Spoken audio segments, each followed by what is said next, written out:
بسم اللہ الرحمن الرحیم۔ حضرات گرامی، بات چل رہی تھی سورہ فاتحہ کے حوالے سے۔ سورہ فاتحہ کے حوالے سے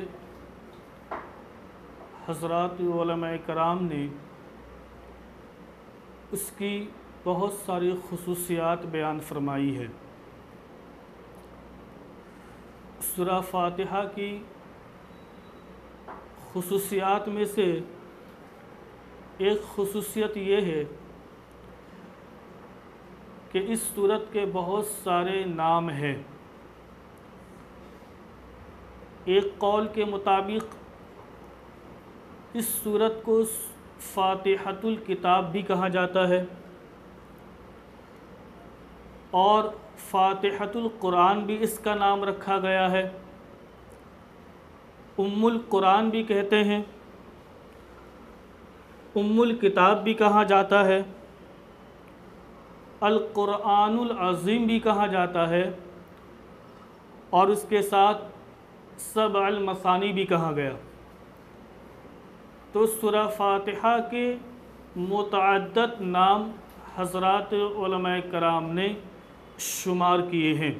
یہ سورہ فاتحہ کی خصوصیت ہے۔ اور دوسری خصوصیت یہ ہے کہ سورہ فاتحہ قرآن کریم کے تمام سورتوں میں ایک ایسی سورت ہے جو ہر نماز کے ہر رکعت میں پڑھی جاتی ہے،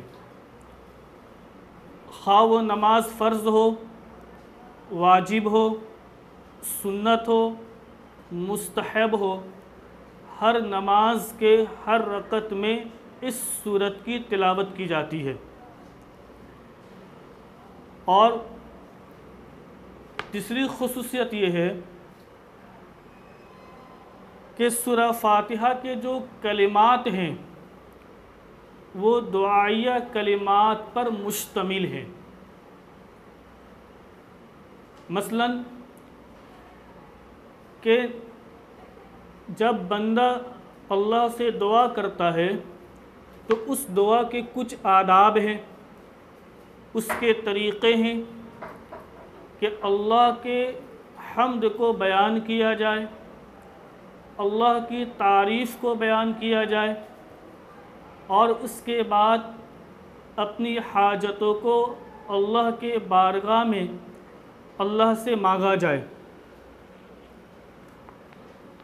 مثال کے طور پر نماز، اگر پوری نماز کا جائزہ لیا جائے تکبیر تحریمہ سے لے کر سلام تک، تو آپ دیکھیں گے کہ نماز اللہ تبارک و تعالیٰ کے حمد و ثنا سے شروع کی جاتی ہے اور رکوع السجود میں بھی اللہ کی پاکی، اللہ کی تحمید، اللہ کی بڑائی، اللہ کی عظمت کو بیان کیا جاتا ہے۔ اس کے بعد حالت تشہد میں نبی اکرم صلی اللہ تعالی علیہ وسلم پر سلام پڑھا جاتا ہے، حضور پہ درود پڑھی جاتی ہے اور پھر آخر میں بندہ نماز میں اللہ سے دعا کرتا ہے، اللہم انی ظلمت نفسی، یہ دعا کرتا ہے۔ تو نماز تکبیر تحریمہ سے لے کے سلام تک ہمیں دعا کے آداب اور اس کے طریقے نماز ہمیں سکھاتا ہے۔ تو سورہ فاتحہ کے جو کلمات ہیں وہ بھی دعائیہ کلمات پر مشتمل ہے۔ چوتھی خصوصیت یہ ہے کہ سورہ فاتحہ پورے قرآن کریم کا متن ہے اور سارا قرآن سورہ فاتحہ کی شرح ہے۔ پورے قرآن کا متن سورہ فاتحہ ہے اور سارا قرآن سورہ فاتحہ کی شرح ہے۔ اور اس کی ایک خصوصیت یہ بھی علماء نے بیان فرمایا کہ نبی اکرم صلی اللہ تعالی علیہ وسلم کی ایک روایت ہے کہ اللہ کے نبی صلی اللہ علیہ وسلم نے بیان فرمایا کہ سورہ فاتحہ ایک ایسی صورت ہے جس کی نظیر نہ تو تورات میں موجود ہے، نہ ہی انجیل میں موجود ہے، اور نہ ہی زبور میں موجود ہے، اور خود قرآن کریم کے اندر بھی سورہ فاتحہ کی نظیر موجود نہیں، صرف قرآن کریم کے اندر بھی سورہ فاتحہ کی نظیر موجود نہیں۔ اب یہاں ایک مسئلہ ہے، اسے سمجھنے کی ضرورت ہے۔ احناف کا موقف یہ ہے کہ باجماعت نماز میں مقتدی کو امام کے پیچھے سورہ فاتحہ کی قرأت نہیں کرنی ہے، یہ احناف کا موقف ہے۔ اب اللہ کے نبی صلی اللہ تعالیٰ علیہ وسلم کی اس روایت کو ہم لے لیں جس میں اللہ کے نبی صلی اللہ تعالیٰ علیہ وسلم نے یہ بات ارشاد فرمائی کہ سورہ فاتحہ کی نظیر نہ تو تورات میں ہے، نہ زبور میں ہے، نہ انجیل میں ہے۔ اور آپ حضرات جانتے ہیں کہ معراج کی رات نبی اکرم صلی اللہ تعالیٰ علیہ وسلم بیت المقدس تشریف لے گئے، اور آپ نے وہاں پر انبیاء کرام علیہم الصلاۃ والتسلیم کی امامت فرمائی، اور ظاہر سی بات ہے کہ ان انبیاء میں حضرت عیسیٰ علیہ السلام بھی حضور کے مقتدی تھے جن پر انجیل نازل کیا گیا، موسیٰ علیہ السلام بھی حضور کے مقتدی تھے جن پہ تورات کو نازل کیا گیا، حضرت داؤد علیہ السلام بھی حضور کے مقتدی تھے جن پہ زبور کو اتارا گیا۔ ان تمام کتب میں سورہ فاتحہ کی نظیر موجود نہیں تھی، تو اب یہ سوال پیدا ہوتا ہے کہ ان انبیاء کرام نے جو حضور کے پیچھے نماز پڑھی اور ان کے کتابوں میں سورہ فاتحہ جیسی صورت نہیں تھی، تو انہوں نے اللہ کے نبی کے پیچھے سورہ فاتحہ کی تلاوت کی یا نہیں کی؟ یقیناً نہیں کی، تو ان انبیاء کرام کی نماز ہوئی یا نہیں ہوئی؟ اس لیے ہمارا موقف یہ ہے، احناف کا موقف یہ ہے کہ مقتدی کو امام کے پیچھے سورہ فاتحہ کی تلاوت قرأت نہیں کرنی ہے۔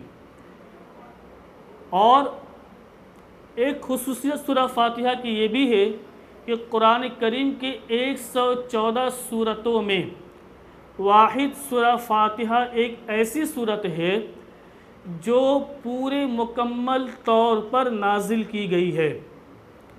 ویسے تو قرآن کریم کی جو سب سے پہلی آیت کریمہ ہے وہ اقرأ بسم ربک الذی ہے، اور اس سے پہلے بھی بہت ساری سورتیں نازل ہوئی، مگر ایک آیت، دو آیت اس طریقے سے نازل ہوتی چلی گئی، لیکن مکمل طور پر ایک مکمل سورت جو سب سے پہلے نبی اکرم صلی اللہ تعالیٰ علیہ وسلم کی نازل ہوئی ہے وہ سورہ فاتحہ ہی نازل ہوئی ہے۔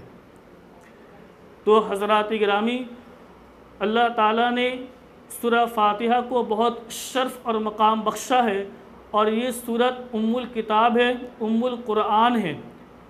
اور ایک بات اور اس حوالے سے میں عرض کرتا چلوں،